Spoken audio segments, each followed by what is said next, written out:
7 habits the Bible warns us to avoid. Have you ever paused in the middle of an ordinary day and wondered why some patterns in your life keep repeating, even when you truly want to change?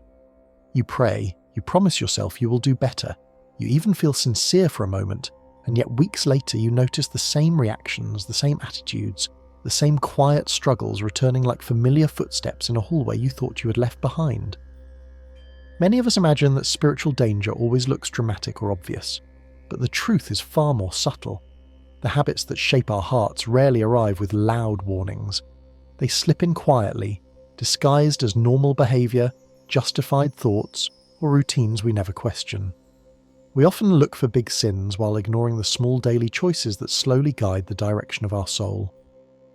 The Bible does not only speak about grand failures or public mistakes, it speaks about the inner life, the private thoughts, the patterns that form when no one is watching. It reminds us that what we repeat becomes who we are. A single action may be forgiven in a moment, but a repeated habit can influence years of decisions without us even noticing. Think about how easily irritation becomes a personality trait, how comparison becomes envy, how busyness becomes neglect, and how silence becomes avoidance. None of these feel dangerous at first. They feel human, understandable, even harmless. Yet over time, they can distance us from peace, from clarity, and from the quiet joy we were meant to experience. This is not a message about fear or condemnation. It is an invitation to awareness. Imagine what could happen if you recognize the patterns shaping you before they hardened into identity. Imagine noticing the small doors that slowly open into large consequences. Scripture does not warn us to restrict our lives, but to protect our hearts. It calls us to look inward with honesty and outward with wisdom, not to shame ourselves, but to grow with intention. The habits we practice daily are like invisible architects building the structure of our character. And if we truly desire a life filled with purpose, peace, and spiritual strength, then we must be willing to examine not only what we believe, but what we repeatedly do. The inner habits we justify. Now let us step a little deeper into the part of a life that no one else sees but everyone carries. There are habits that never appear on the outside, yet they quietly influence every reaction, every conversation, every decision. Pride does not always look like arrogance. Sometimes it looks like the refusal to admit wrong. Envy does not always look like hatred.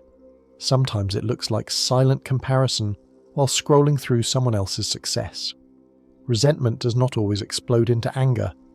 Often it sits quietly in the heart, replaying old conversations and old disappointments. These inner habits feel small because they stay hidden, but hidden things often grow the strongest roots. When we justify them by saying, "This is just how I am," we slowly allow them to become permanent residents in our character. What makes these habits especially dangerous is how reasonable they feel. We tell ourselves that everyone compares, everyone worries about status, everyone replays arguments in their head. But the Bible gently reminds us that the inner life is not neutral ground. Thoughts repeated long enough begin to shape emotions, and emotions repeated long enough begin to shape behaviour. A person who constantly measures their worth against others may begin to lose gratitude without realising it. A person who quietly nourishes pride may find it harder to receive correction, even when it is loving and helpful. These habits rarely cause immediate crisis, which is why they often remain untouched for years. Yet over time they can dim joy, distort perspective, and weaken humility, which is the very soil where spiritual growth thrives. The real challenge is not simply to control actions, but to observe the inner patterns that influence them before they silently define who we are becoming. The social habits we normalize. Beyond the inner world, there is another layer of habits that grow in plain sight, reinforced by the environment around us. These are the social habits that feel harmless because they are common.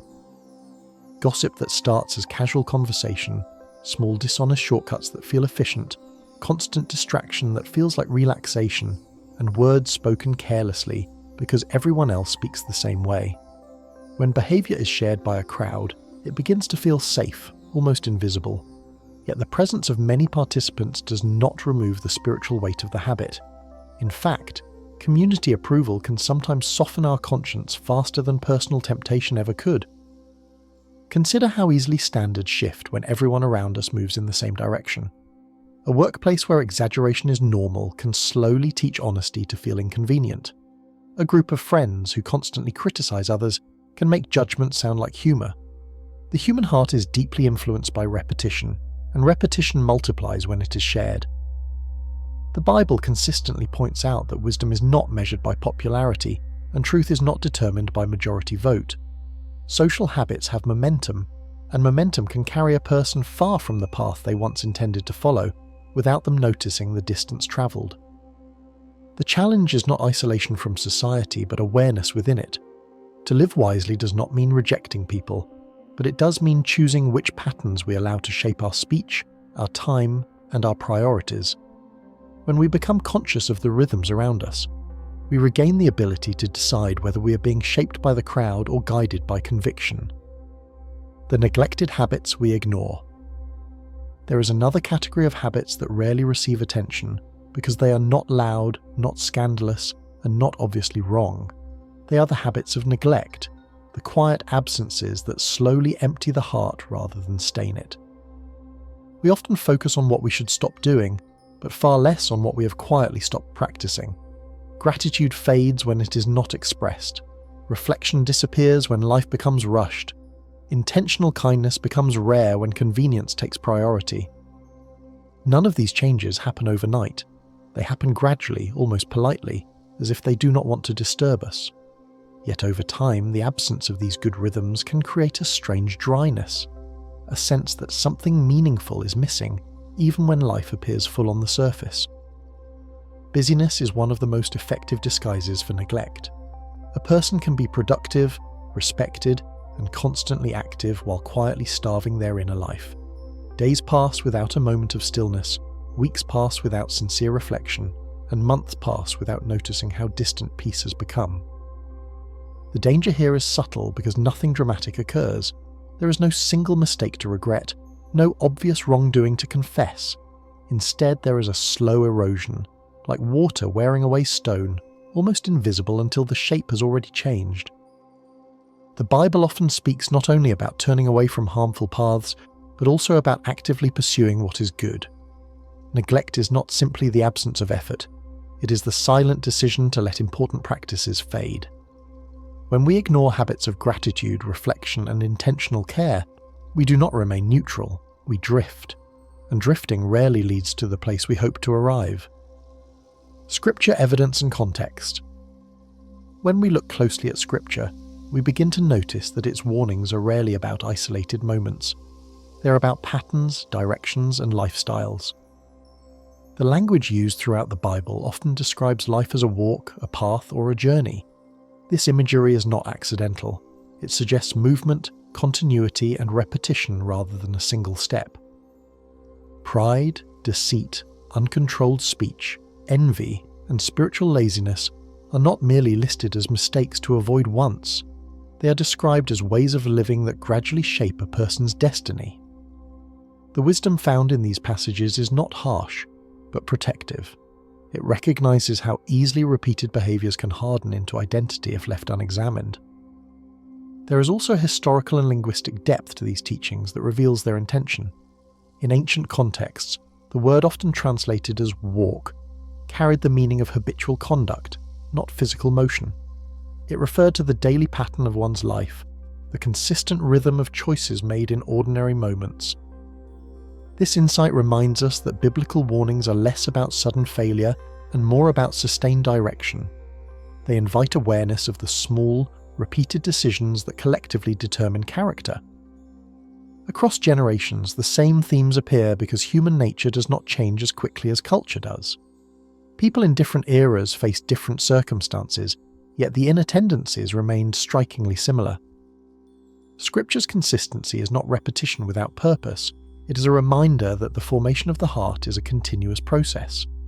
The emphasis is never perfection achieved instantly, but transformation cultivated steadily through conscious, repeated alignment with wisdom rather than impulse.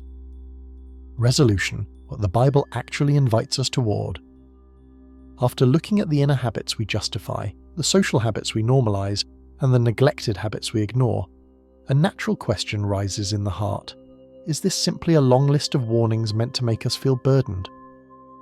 The answer, when we read Scripture carefully, is no. The purpose of these cautions is not restriction, but restoration. The Bible does not point out habits to trap us in guilt, it reveals them so we can step into freedom with clarity. The invitation is not to become perfect overnight, but to become aware enough to change direction before small patterns harden into permanent chains. The emphasis is always on movement toward life, not fear of failure. This is where many people misunderstand spiritual growth. They assume that faith demands flawless behavior, and when they cannot achieve it, they quietly withdraw or pretend. Yet the deeper message is about direction, not performance. A person walking steadily toward light, even with slow steps, is moving closer to peace than someone standing still while appearing polished. The Bible consistently encourages transformation of the heart because the heart influences the habits, and the habits influence the future. Awareness becomes the turning point. The moment we recognize a harmful rhythm, we regain the power to choose a healthier one. The warnings are therefore acts of care, not condemnation. They are like road signs placed before a dangerous curve, not to frighten the traveller, but to protect the journey. Spiritual maturity is not measured by never stumbling, but by noticing when we are drifting and choosing, again and again, to realign with truth, humility, and intentional living. Practical steps: how to replace harmful habits. Understanding habits is only the beginning. Change becomes real when awareness turns into action, and action becomes sustainable when it is simple and repeatable. The first step is honest reflection, taking brief moments each day to ask what thoughts or reactions keep returning. This is not self-criticism, it is self-observation with compassion. The second step is intentional replacement rather than mere removal. Trying to erase a habit without filling its space often leaves a vacuum that pulls the old pattern back in. Replacing irritation with a pause before speaking, replacing comparison with gratitude, and replacing distraction with short moments of quiet reflection are small shifts that gradually reshape character. Consistency matters more than intensity. Grand resolutions often fade, but small daily practices endure.